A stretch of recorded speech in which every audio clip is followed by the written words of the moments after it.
Scruffy Audio Network.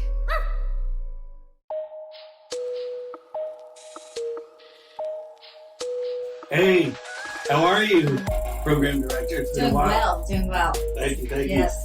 I'm here on a Saturday with my main man. This guy's like a brother to me. He is my best friend, Bruce Wilkerson. Bruce, how are you, buddy? I'm doing good, man. It's good to be here. Always good to see you, bro. Man, finally got the big kahuna on the stage for the microphone. And I just wanted to rap with you a little about, like, where you've been, what you're doing. You're a legend in here, and I know a legend in Knoxville for what you've done for the University of Tennessee and where you came from, a hometown boy.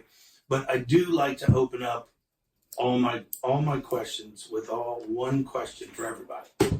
All my guests. When did you know that you were different? And before you answer that, let me give you a lead into this guy. This guy is a 12, 11-year NFL vet, played at the University of Tennessee, played with the Raiders, played with the Packers, Super Bowl champion with the Packers, played with Jacksonville, went back to the Raiders, rehabbed his knee, and that's when we really started training hard.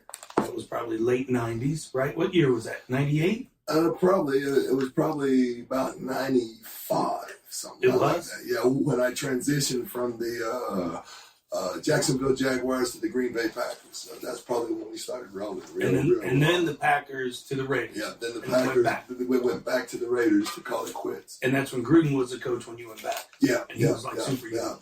Gruden, Albert Lewis, and myself, we were all the same age. So Gruden's 55 to be, or 55? Really? All right, so we'll get into a whole bunch of dialogue with all this. I'm so excited to have him here. He's my best friend. He's my brother. He's everything. He's loyal. When did you know that you were different?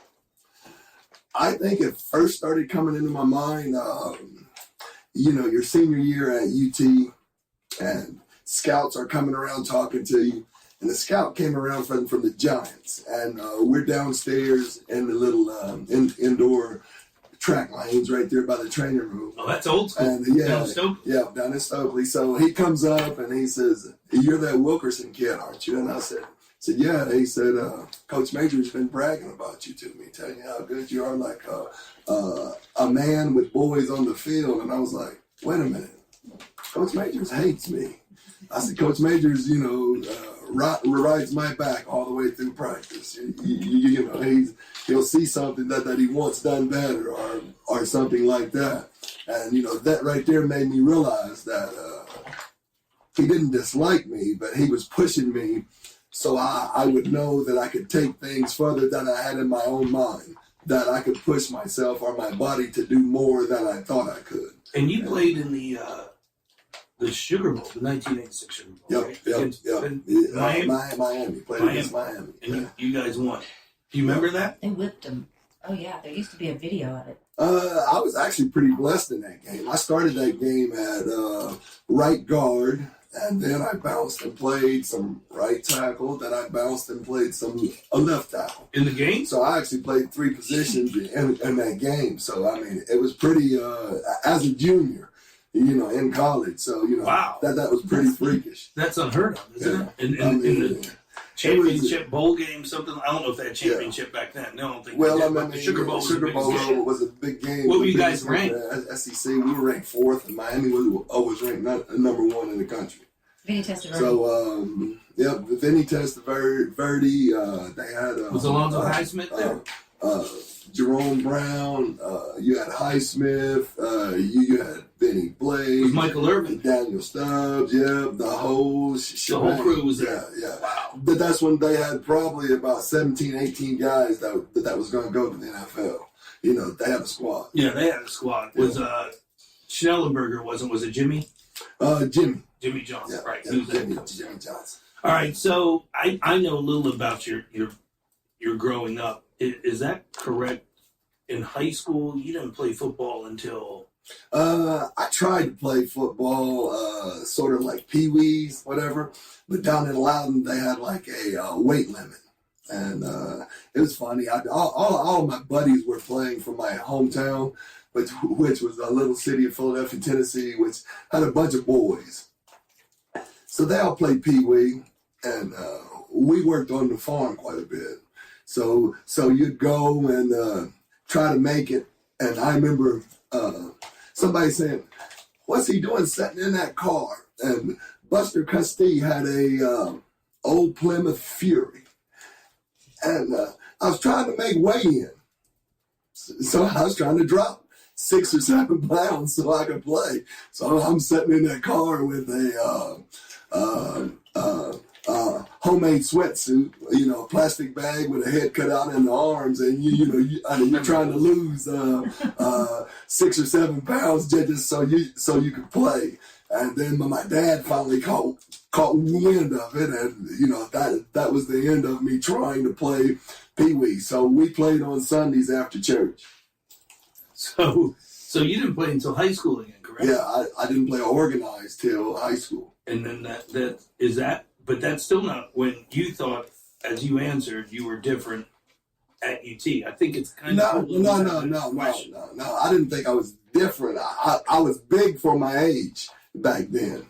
So, I was big enough to play with the big kids, but mentally wasn't ready to play with the big kids. So, that right there put a different spin on it as to where, but that's probably what made me push myself, because playing on Sundays in the backyard, there ain't no weight limit. There ain't no age limit. Anybody wants to come play, where you come play.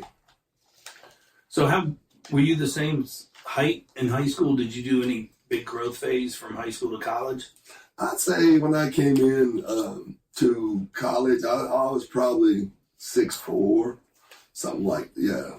And I've probably grown 2 inches since going into college. So your tallest was, how tall were you when you were your healthiest and your youngest? And 6'6". And how tall do you think you are now?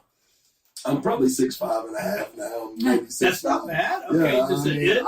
I've shrunk. Yeah, just an inch and 6'5". I'd take that. Being 5'10", I would take a couple inches. I mean, wouldn't we all? All right. So after that, take me through how that, like, Coach Majors tells you, or tells the scout, and this you gotta go look at this guy. He's gonna be pretty good or whatever. Take me through that process of where do you go from there? Definitely going from there, you had quite a few agents coming in, trying to talk to you, trying to look at you, trying to tell you where you were going to go in the draft.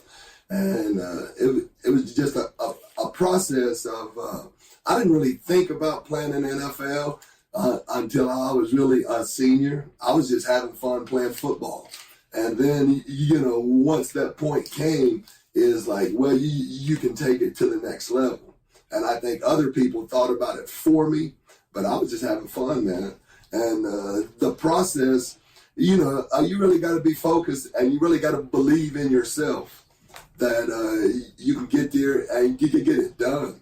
Because, other people's going to tell you, well, no, you came from the country. You're used to digging in the dirt, playing on the farm, playing with animals, and taking that next step to the big league. That's a big step. When I first got there, and I'd see all the guys and see how the guys are built and physiques and stuff, and I'm sitting there saying, well, I might have made a wrong turn. Well, here's your thing is you said one thing that if everybody's watching or listening out there, he said, I was just having fun. And being in the business that I am and watching all these kids and training all these kids, nobody looks like they're having fun anymore like they used to. Why do you think that's so different now than when you played and everybody did their thing back then? I know one thing is, and I'm not answering this for you, I want to hear that answer, but the one thing is, when you got ready for combine training, you guys just worked out. It wasn't so specialized now where you go to these academies and this resort, or hell, even come here to the Woodgym and live with me for 6-8 weeks. It wasn't like that back then, even though you did the same drills, correct? Yep, the same drills. I think it's the different aspect that they put on numbers. Everything now is more being put on numbers. I know scouts, you used to call us in the morning, and you'd be over in your bed sleep, and you'd wake up and put some cleats on and go over to the bubble, the indoor facility at the time, or if it was nice enough to go outside, and they'd draw a line in the dirt and draw another line in the dirt, and you run from A to B and do your shuttles, whatever, and be like, okay, see you. But now, it's a lot more science into it, a lot more focus to get the maximum performance out of your body. So that puts a different stress on athletes from a young age all the way through. So you're saying that's your correlation of not having as much fun. Yeah. Right, because even the baseball is it's the velo, it's the bat speed, it's the arm speed, it's the ball speed. Everything's measurable. There was a coach for the Packers, Sherm Lewis, and he used to always say, he would talk about the process, the scouting, and the draft, and he would just always say, the main question that they fail to ask sometimes, can the kid play football? Right. And that's the biggest thing, or is the kid having fun playing football? Right, because you just said fun. So you take me through, you came out as a senior, correct? So you played to your senior year.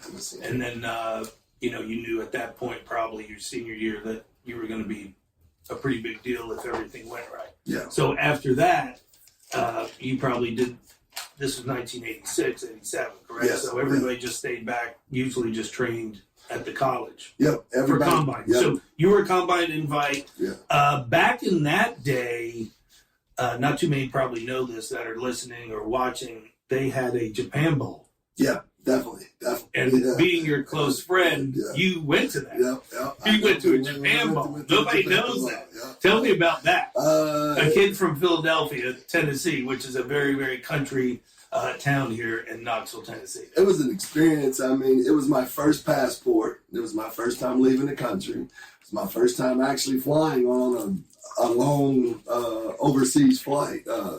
And just getting over there, and the whole culture's different. At that time, there wasn't very many signs of things in English, which the way it is now over in Japan, there's signs in English, but you had to go out and explore. You had to count a train stop so you'd know that you was back in the same place. Just being there with all the guys from the other different schools and being able to compete for the first time and see how you compete, playing in the Southeastern Conference, and all the guys that you played against that were top tier guys in the conference that decided to come to that game. I mean, it was a real experience. The culture of Japan, just seeing how it was different. I remember I never had a boom box, and I traded a guy a pair of those orange shoes that we wore against Alabama. And everybody threw out. Alabama blew us out that game, so Coach Major said, well, let's get rid of the orange. We'll never wear those orange high tops again. I remember. So I took a couple pair with me when I went to Japan, and I actually, traded those shoes for a boombox. And ironically, when we played there with the Raiders, played the Miami Dolphins in Japan, and one of the American Bowls, the NFL was trying to promote football overseas, and that same kid showed up, and he still had those orange high-top Nike. Yeah, no way. Yeah. Dude, that's crazy. I mean, he showed up to the bus saying, hey, cousin. Yeah, it's like cool. And you remember the shoes came It was great to see. Yeah. Holy smokes, that's crazy. Yeah. So you could have, back then, did they have the Senior Bowl? The Senior Bowl, Japan Bowl, Hula Bowl, or not even the Hula Bowl? The Senior Bowl was the real competition bowl where you win and you did specific NFL drills. Mm-hmm. It was set up with NFL teams coaching you. So I actually twisted my ankle down there at the Senior Bowl on the second day. So obviously I must have had two pretty good days of practice before I twisted my ankle. Really? Yeah. So that's all you had? You didn't play? No, didn't play any game. And then, so you go on and after the Japan Bowl and the Senior Bowl, you just go back to UT and train for what? For workouts or just really? Just training for the combine. Yeah. I mean... And they still have the short shuttle, the L, the vert, the broad. Yeah. I consider myself an explosive player, but I wasn't really super strong upper body, so I was mainly working on getting a stronger upper body. I was very blessed and fortunate to have long arms, But that was my main goal for the combine, was to improve bench press. Yeah, well, with long arms, that's a detriment. Yeah. You know, it's different. It's hard for you guys. But like you said, once the joint's locked out, it doesn't matter, right? Yeah. All right, so you go to the combine. You know, how did that go? That went pretty good. I mean, I went for one thing. I went to take the drug test, and you know, we had some problems at the University of Tennessee. You know, we had some guys that got involved in some things. So you know, everybody was looking for the athletes that came out of UT to fail the drug test. So me being young and dumb and whatever, I get to the combine, and I'm supposed to take the drug test on Wednesday.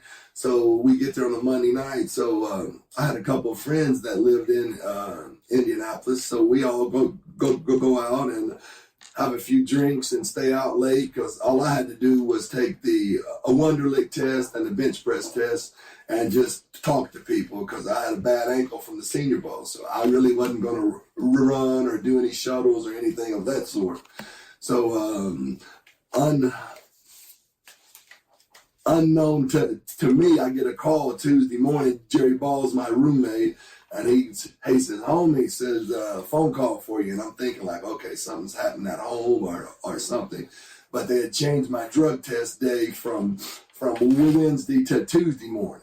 So we was out, you know, fairly late, and we got in. So there's no way. I actually failed that for alcohol. So that was probably a detriment to me at the combine. I did good on a Wonderlic test and interviewing with coaches and talking to personnel guys. But yeah, you know, I stuck my foot in it on the drug test. And so you slipped down from the drug test. Yep, I slipped down to the second round. But you were a first round guy. I was projected to be a first-round guy. But that's the thing about it. I mean, it's a projection, so there's really no guarantee. But everything worked out. I ended up going to a very good organization, the Los Angeles Raiders. What year was that? That was in 1987. Wasn't that when didn't they have like a lockout? What year was that? Yeah, that was the strike year. Yeah, played. So my first year there, yeah, you know, you go out and NFL's going through a strike. So you figure, okay, I'm coming from college and I ain't never made any money like this. So, you know, and the thing about it was the team really didn't put pressure on you to do one way or the other. You know, all they said was, we understand rookies that, hey, if y'all want to play, we understand, because y'all never made any money. And, you know, basically my thing was like, okay, these are the biggest checks I've ever seen in my life. So, yeah. Yeah, but with the vets, go to work. Didn't you catch a lot of shit with the vets? Yeah, but we... Did Howie Long play? Yeah, I think Howie came in. He came in, right? I'm not. Yeah, I think I remember right. Yeah. So we had a couple vets that came in too. So, but I mean, they basically understood. Now the biggest thing was coming into practice. And you know, they didn't really hackle us too much, because we had been there and been to mini camps and whatever. But I mean, you know, on the picket lines, I mean, that was my first real experience on the picket line. So the picket line was players? Yeah. Vet players. Like, could you remember vet somebody? Players, right? Like, who'd you play with the Raiders? I mean, if we got to get into it, like studs. I mean, with the Bo Jacksons, the Marcus Bo Allens. Jacksons, the Marcus Allens, the Ronnie Lotts, the Howie Longs, the Greg Townsends, the Mike Haynes, the Lester Hayes, Matt Millen. Was Steve Smith there? Yes, Steve Smith, fullback, my State. best friend. Yeah. I just remember Penn State guy. And so all these guys I was very, very blessed. Outside linebacker from USC, Rod Martin. You know, I mean, there were some studs. And they're on the picket line. Oh, yeah. Like, yelling at you. Yeah, you know, yelling, calling scabs, whatever. But I mean, some of the other guys that, you know, We're still picketing. That hadn't been to training camp, you know, they really caught it. Scab, go home, you know. Yeah, Vince Evans came back and I was quarterback doing that. Yeah, so. Really? Yeah. That's crazy. It was different, man. And that was just 1 year. That was it. Yeah, and I hadn't even been in a year. I mean, I got drafted, went to the draft, and I did then out for the mini camp. So you figuring 5-6 months afterwards, all this is going on. So it was. And that was L.A. That's when they moved from Oakland to L.A. Yeah, well, they were already there, but yeah, I mean, I was definitely an LA Raider. Henry Lawrence, Bruce Davis, Don Mosbar, Charlie Hanna, Mickey Marvin was there. They had some vets playing on that team that were willing to teach us young guys how to play football at the next level. And I think I was very blessed to come up during that period. We had great coaching. Art Shell was the assistant offensive line coach that coached the tackles, all pro Hall of Fame tackles. So, we really had great mentors there that really taught us how to play the game and taught us how to correct ourselves if something was happening to you during the game. You know what? That is funny that a kid from Philadelphia went to L.A. to Los Angeles. How was that adjustment? It was a huge adjustment. I mean, the funniest story is getting off there at the airport, renting a car, going over to the facility, whatever. And I get there early, so we've got a meeting later on that day. And the worst thing that you don't want to do is be late on the first day. Coach Majors always taught us 5 minutes early is being on time, whatever. So I get to driving, through Los Angeles in a rent-a-car.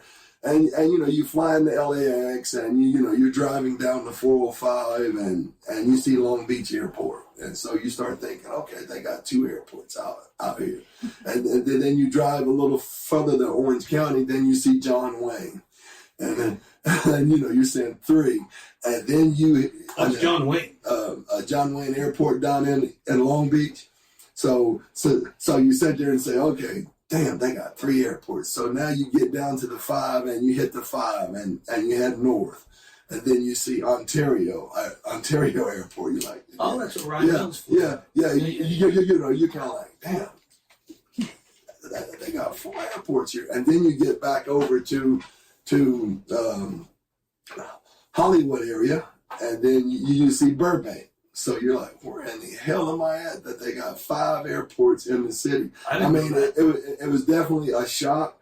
And then, you always knew that going towards the mountains was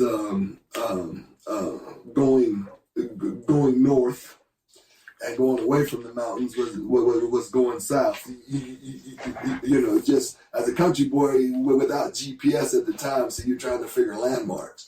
So I got over in the valley one night, and then there was mountains at the south of me, and there was mountains to the north of me. So now I'm lost. Like, where do you go? And then you're trying to get somebody to tell you, and you're pulling up to people they don't know, so you're kind of like panicking. But everything worked out. But it was just a funny experience being over there at 2 or 3 o'clock in the morning, lost. How long did you stay in L.A.?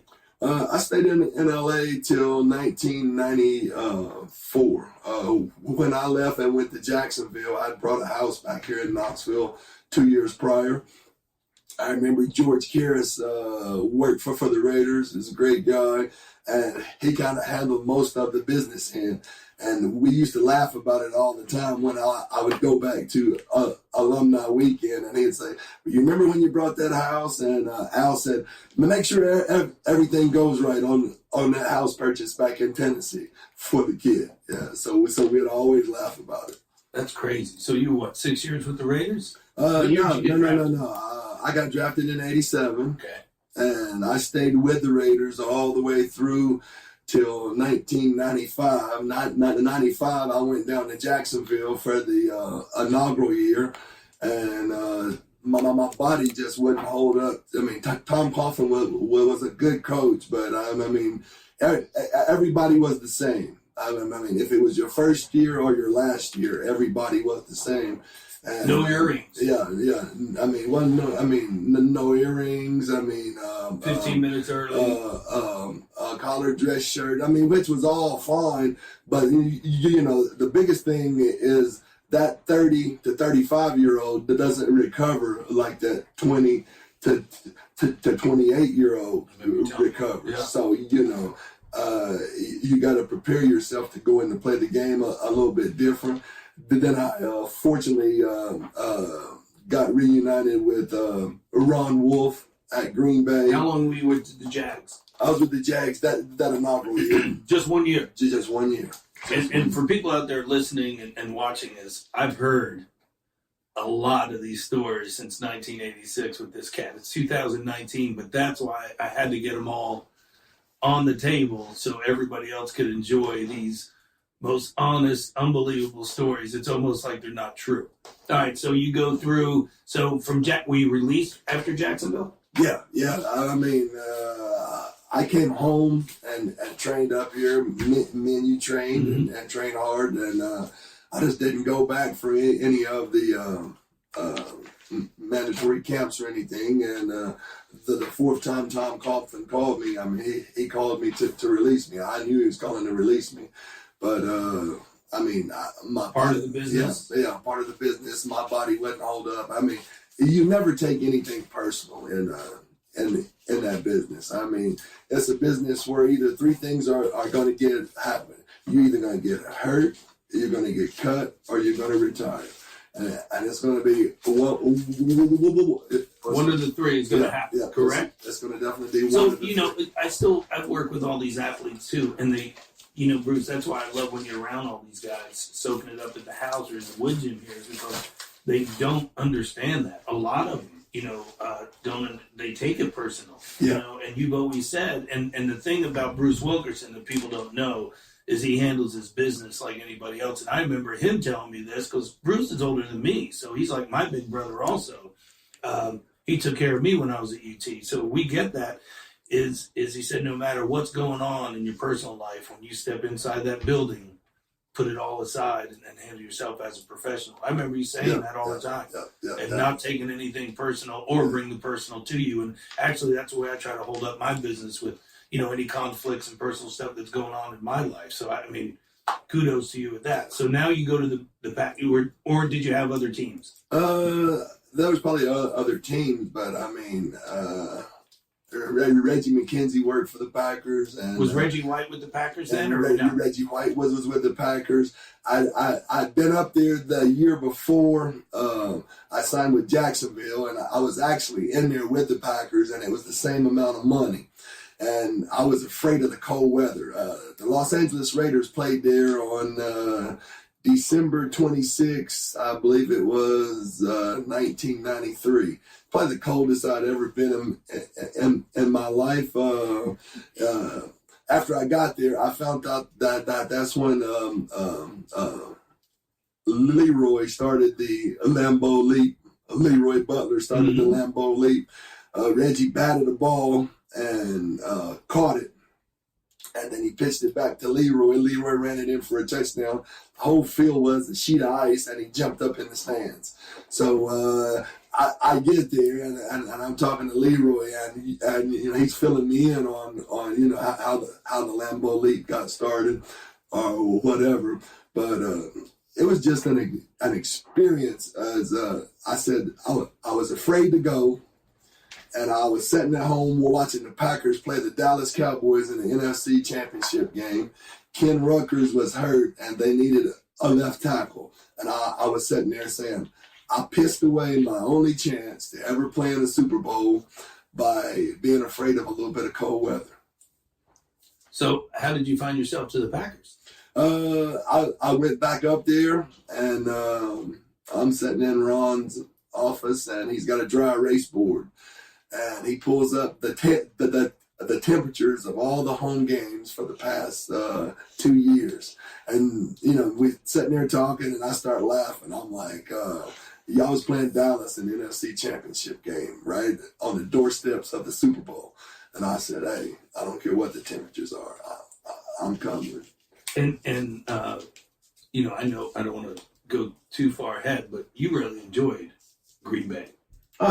I mean, you still go up. It was a different, a different pace. How many years were you there? The people were real nice. 2.5. And the year, was it the first year you went to the Super Bowl against the Pats? Yep. First year we went to Super Bowl against the Pats. The second year we got all the way back to the Super Bowl.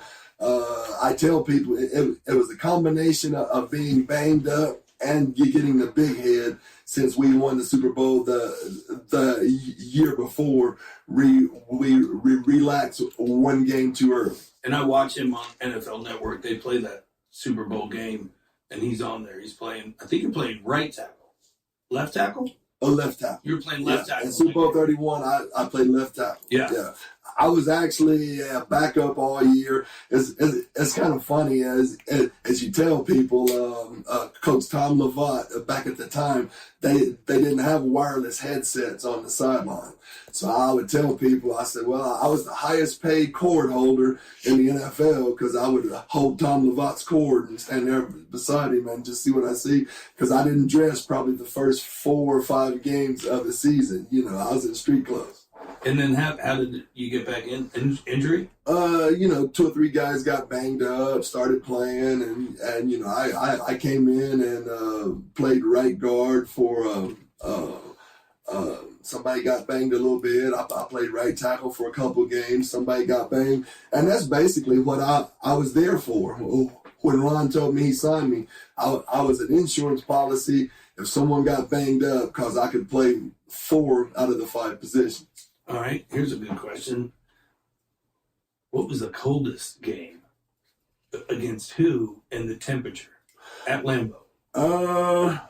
I'd say the coldest game that I've been in was that Raiders Packers game. But back when we had our Super Bowl runs, I would say the coldest game would have been we played the 49ers the year of Super Bowl 31, and it was cold and wet. And then we played Carolina for the championship game, and it was just cold. And for Super Bowl 32, we had the championship game out in San Francisco, so we had to go on the road. But I don't remember the temperatures, but those were the 2 coldest games of the season that year. One of the games I went to, and I don't know if a lot of people remember this, it was, I would say, when did you go to Jacksonville? 95? Yeah, 95. Right, so it had to be 94 when I was training Carl Pickens with Cincinnati Bengals. Yeah. And you were with the Raiders. Yeah. And I went with Jerry Colquitt, who was a UT quarterback here. We went to watch Pick, and you were playing, you and T-Mac, Terry McDaniel were playing, so we're like, hey, we get to watch a lot of guys. That was the coldest football game I've ever sat in the stands for. Cincinnati can be hit or miss. Kansas City can be hit or miss. As far as just being blister, Denver can be hit or miss. So the coldest game was in Green Bay? No, like 4 below, like, did you? Well, I mean, at the end of that game, the game with the Raiders, at the end of the game in Green Bay, I think it was -2, something like that was the temp. I mean, it was chilly. Do you get your head right a different way for that? Or is that just, hey, this is what we got to do? Or are you one of those guys that wears no sleeves and I'm a tough guy? Or Well, we didn't really know how to handle it. I mean, we just had rumors or whatever. Fortunately, Harry Galbraith and Reggie White played, and they told me to wear sneakers. And it was kind of funny because I'm telling guys in the locker room, hey, my buddies that play for the Packers said, just wear sneakers. They're like, you're crazy. Wear sneakers, whatever. So I was like, oh. On grass? Yeah, I said, I trust them because the whole field is a sheet of ice. So we go out for pregame, and guys got 7 studs on. 7 studs don't sink in the ice. So you got 7 points touching on the shoe. Or if you got molded bottom cleats touching, because, nothing goes down in the ice. So you're just whatever. So it was better to have your whole foot on the ground versus just being up on those points. It's like ice skates. Yeah, it's like ice skates. So you come back in after pregame, and everybody's looking for sneakers. No way. yeah. Has anybody got some tennis shoes? No way. That's crazy. So, that was so different. I made this concoction up. I was sitting there thinking about it. So I took Kramer's Red Hot and Vaseline and mixed it together, and I rubbed it all over my whole body, sort of like being mentholated or whatever, just trying to stay warm. The funny part back then was the other team furnished the visiting team their heat equipment and stuff to keep them warm on the sidelines or whatever. About the middle of the first quarter, our shit stopped working. Yeah, so you sat there and say, "Oh, okay, home field advantage," which that's changed now. Each team brings their own, but I mean, it was just kind of great because coming from Southern California, where 40 degrees is going to be cold, and then you get put in 3 or 4 degrees at the start of the game, and they put you on the shady side of the field. So all of those little home field advantages. As somebody used to always say, at home I know where all the potholes is and all that stuff in my yard. So if we're playing in my yard, I'm gonna be just a little bit better because of the home field advantage.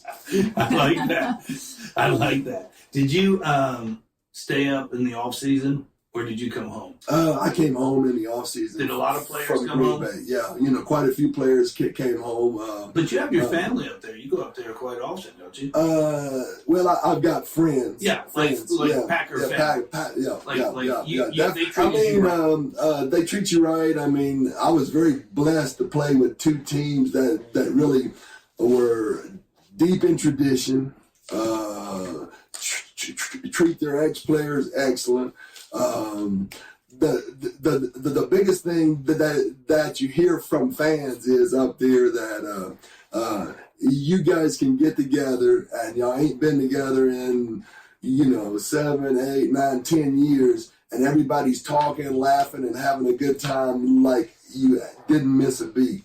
And the whole key to having a championship team is having that camaraderie of everybody loving everybody, everybody respecting everybody, and everybody getting along. I mean, there's going to be disagreements and arguments, but it's just like family. And at the end of the day, we're all family and we're all in it together. And I got to have that belief that the guy playing next to me is going to do his job to the best of his ability, and I'm going to do my job to the best of my ability. And we talked about that and listened to some podcasts now that I'm in the biz of understanding how these work.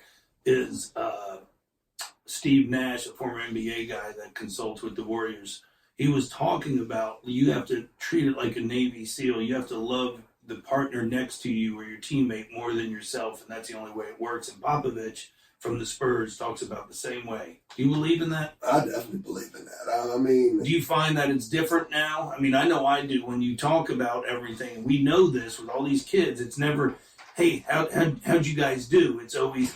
How did you do? Yeah. The parents are, how did you do? Or this is what I did, not that we won. Do you find it's more singular? Yeah, I mean, at UT in college, I didn't know we had that hit factor. But we all liked each other and got along, from the coaches to the players. All had a deep respect. So I get to the Raiders, and there's this thing called camaraderie. And, everybody's like, what the hell is camaraderie? And camaraderies were every Thursday night, everybody on the team stopped by a restaurant or stopped by a bar and socialize. I mean, some people socialize for 25, 30 minutes. Some people socialize for 4 hours. But you had 100% participation in it. And then, Steve Berline was down in Jacksonville with me. And, he's a former Raider. Yeah, former Raider. So we tried to get that going down there. And then that's when I seen the league going more towards, okay, I've been with you all day, I mean, at work. So now I want to go do my thing. I want to be individuals. And I think that's when I saw the league start switching to, okay, we work together, but are we that real close-knit family like you got to be to win championships? And I definitely think that it's more singular now than back then. I mean, I think there's a feeling now. I mean, I just sat back and try to imagine myself coming in the league, rooming with Henry Lawrence, big number 70 killer, the right tackle for the Raiders, and I'm coming to take his job, and he's not going to help me one bit. And, you know, back when I came in, he taught me everything he knew about the NFL. And so I was fortunately very blessed to be around good, strong, confident guys, you know, that he had a long career. You know, he had played 14 years. So that hits on another topic, is that even the new athletes I'm training, the new NFL guys, they talk a lot about singular, and they talk a lot about like the next one, or this guy's not really helping the third string guy in the meeting at all. It's like, you figure it out. You know, why do you think it's come that way? Because social media, or just all about them, or do you, as everybody says, I'm working on me? And well, I mean, I just think that they've got an unrealistic view of I'm gonna play this game as long as I can, and I'm gonna play this game as long as I can, or as long as my athletic ability allows. But they're making so much money now that, you know, you creep an extra year in. I mean, that's a lot of money. so we talked about this. A lot of people don't know, but you were, I don't know, this first pick of the second round. What was your pick? You remember? 52nd or 53rd. I'm not exactly sure. All right, but you were 54. top two tackles in the country getting drafted. Top three, top two. Yeah, I mean, I was in the second round. I'd say I might have been, if you look at it on a guess, I'd say I might have been the eighth, ninth, or 10th offensive tackle taken. I don't remember. Okay. Exactly. All right, but you were high up, second round draft pick. The point being, if you don't mind, and I understand if you don't want to, that's your private thing, but like your biggest contract, your biggest salary with your signing bonus.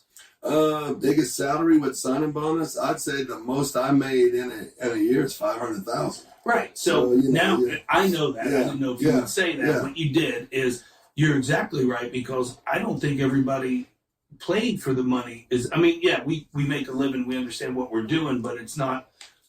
It was probably more camaraderie and more get together, because not everybody's looking at 10 million, 11 million a year contracts. Correct? I mean, would you say something like that? Yeah, definitely. Like you're like, cool, I'm doing something better than what I'd be doing at an office job. I'm getting paid something, and like you said, a kid coming from Loudon. Yeah. Well, we used to look at it like, I mean, you keep your body in shape all year round, but you looked at like, I'm making X amount of dollars for working 6 months out of the year. You work year round, but the keeping your body in shape, the training and all that, the majority is on your own dime. Or like they started my second year in the league, is they had off season. So, you got X amount of dollars to stay around and train in the off season with the team. Right. And so if you're in a city like Los Angeles or somewhere, Miami or somewhere where a lot of people that they want to come, stay and work out, then you work out right there in your facility majority of times.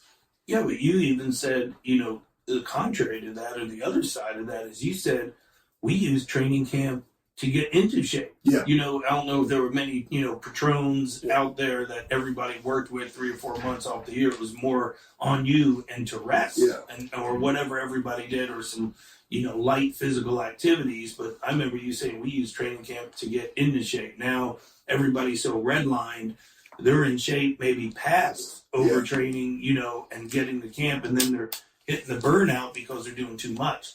And it could be. I mean, that could be a factor on the injuries, but I mean, it's so precise now that guys are keeping their bodies in shape year round. Right. See, we used to be in shape, and you get in shape. Then when the season was over, a lot of guys, they would take 2 months and do nothing. When you were first with the Raiders at halftime, could you share any of those things? Oh, definitely. If you can't, that's okay. Well, you come in at halftime and you come out of college, and you're so used to the Johnny Major structure or whatever, and then you come in and you see a couple guys start smoking cigarettes and stuff doing halftime, playing cards. it's kind of a shock, you know, come in and just to see music in the locker rooms, kind of, you know, if you had music, you had your own personal headphones. But see, when we was in such a close knit group, you know, at the Raiders, we had a guy that played the music. Yeah, like a DJ. Yeah, well, I mean, he was on the team, but you know, he was the guy. Yeah, he'd bring his music in, Frankie Beverly, Mays. You know, you was just getting ready to go to war, and you know, some people think it's weird that you call it going to war, but right. I mean, it's kind of like fighting against a family member. Right. I want to win, but I'm not intentionally trying to hurt you. Right. No, I think that story it's always sits in my mind of Wilkie saying, just take a pack of cigarettes out and here we playing go. cards, packing cigarettes, and he was like, "What in the hell is going on here?" But he was like, so that's where I was taking it, is like the sports performance is a whole different level than what it was. I mean, it was amazing what everybody just played, you know, and it wasn't like you said, it's year round now. Yeah. Before you thought 6 months on, 6 months off. Other people had different jobs. Some of the guys I know were doing different things. Well, I mean, I think that kind of helps too when you do different things, because while you're playing, companies want you around, and you know, guys that have their degrees take advantage of that. Intern with some companies. If there's something you think you want to do, try it. You know, 2 days a week for 4 hours a day, 6 hours a day, 3 days a week. You know, that gets your foot in the door, and that gets you some experience at that business that you want to try or go into. Because to be successful at something, you really got to have some experience in it. So you finish up with the Packers. No. I went back to the Raiders. They were the Oakland Raiders at the time. Right. We were training them, but when you knew, did you get the same call like you did from Tom with the Jacksonville Jags? You get it from Ron Wolf, hey, we're going to let you go. Yeah, I didn't get a call. I just got go up and see Ron Wolf. I was injured. I'd separated. What year was this? This was in '98. I'd separated my fib over in the Japan Bowl, which was my third time going over there. And Mike Holmgren said, "I've never said you've got cousins everywhere." So the guy with the orange shoes. Yeah, so I started laughing, and they, you know, Ron Wolf wants to see you. I figured that's what it was. Right. I got an injury settlement, and I left Green Bay. Did you sit out for a while? Yeah, I was down here. I was out on Fort Loudon Lake on the boat, whatever. My wife called me and said, Ken Heron called you from the Raiders. He wants you to call him back. And I was like, yeah, right. Ken Heron. I said, that's one of my old teammates playing a joke or something. Just hang up. So then about 15 minutes later, she was like, well, he called back. So Ken Heron called back. And I said, they're really trying to get me. I said, they're trying to, well, whatever. Then the third time, about 30 minutes later, she said, he called back and said, Mr. Davis said for you to call him. And I was like, okay, I guess I better call him if Al told me to call him. So I called him, and he said, how quick can you be to the airport? Said, we need a tackle. And I was like, well, I'm coming off an injury, whatever. He was like, well, we're bringing another guy in, a younger guy. And I said, all right. And then so I go home, and I said, well, just give me a backpack. I said, I ain't going to be long because they're bringing another guy in. I mean, at the time, I'm 34 years old, and I was like, yeah. So I jump on the plane and go out there. And now you're out in Oakland. Yeah, out in Oakland, and I have a better workout than the younger guy, or I've got more experience, and they keep me as a backup for the Raiders. So I was actually there.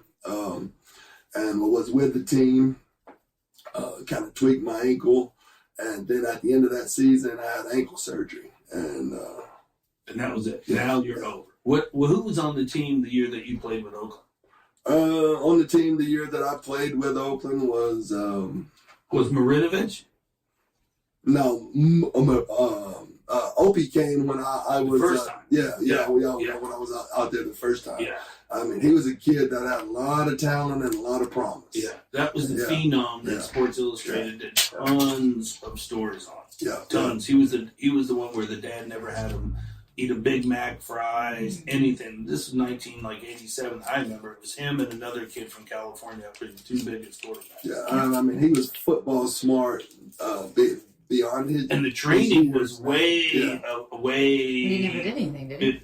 No. I know Al sent Steve Smith and Ethan Horton down there to train with Marv for a off season. Yeah.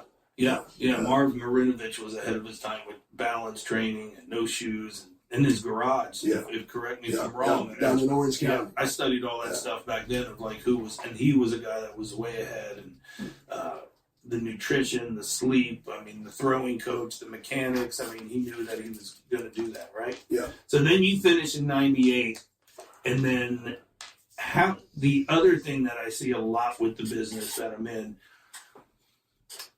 how is the adjustment?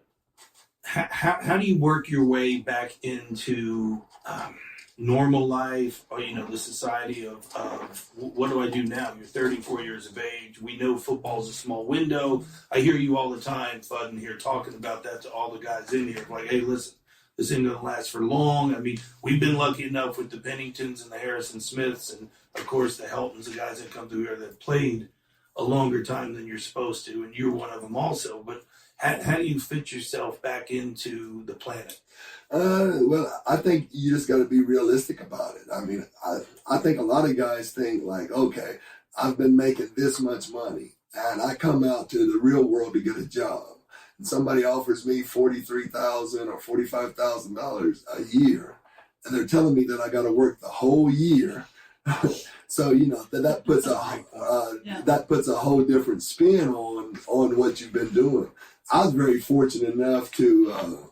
I think I was so down to earth that I realized that I put an application in. My uncles worked at Alcoa aluminum plant, so they was putting applications in, whatever. So I was still playing, so I filled out an application and put it in.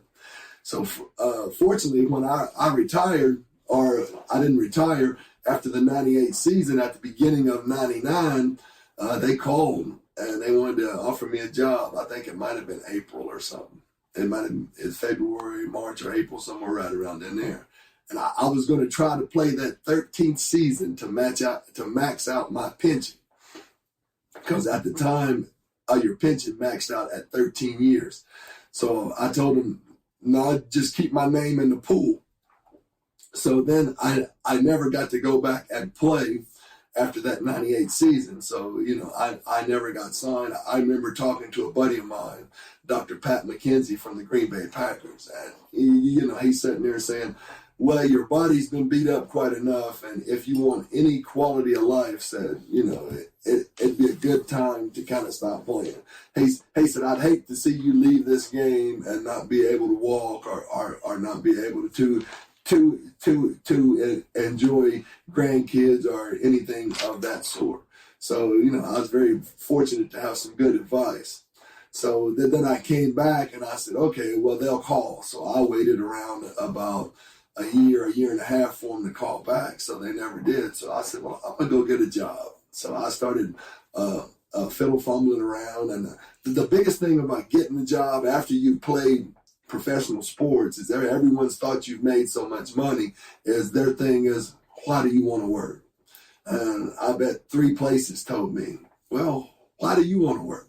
So they kind of figure that you don't need to work, so you're not going to come to work or not going to be very into it or something, but they just feel that way. And I'm kind of like, well, the guys that are on TV talking and making money that way, they did the same thing I did, but they still want to work. So that's why I want to work. So I finally got a job at East Staley's down there in the alcohol department, fermenting reject corn syrup into alcohol grade vinegar. Where's this? Down in Loudon, Tennessee, on the river. So I worked down there for a couple of years, and then that application that I filled out a long time ago, they gave me a call and said, well, do you want to come to work? And then so I had to go and take a physical, and then that's how I started working for Alcoa Aluminum Company, which is now changed to Arconic. And I think that we're getting ready to be sold again here at the first of the year. And how long have you been doing that? I've been there 18 and a half years. It'll be 19 years February 2nd. On top of raising cattle and working the farm in Philadelphia, correct? Yeah, on top of trying to do my best to raise cattle. I mean, I think I've grown a little bit too big for my britches, so I've got to downsize a little bit now on the farming thing, because as long as I'm working for Arconic, I mean, my time is very limited, and that's seeming to take all of my extra time. I know, I wish I could see him more, because this guy always grinds, he's always working, but, the reason I wanted him on here is for his uncanny truth of, we just took it from start to finish of how it goes and how it plays and how it ends, and then how you function after the end. And I just want to tell you, man, I appreciate the time of taking an hour. I know your time's valuable, and I moved you around yesterday to today, and that's on me. But, I mean, you're a friend, a brother, and I only wish you the best in life, and stay healthy for me, okay? All right, bro. I appreciate the opportunity, and just remember, movement is the fountain of youth. That is. Time moves. Thanks, man.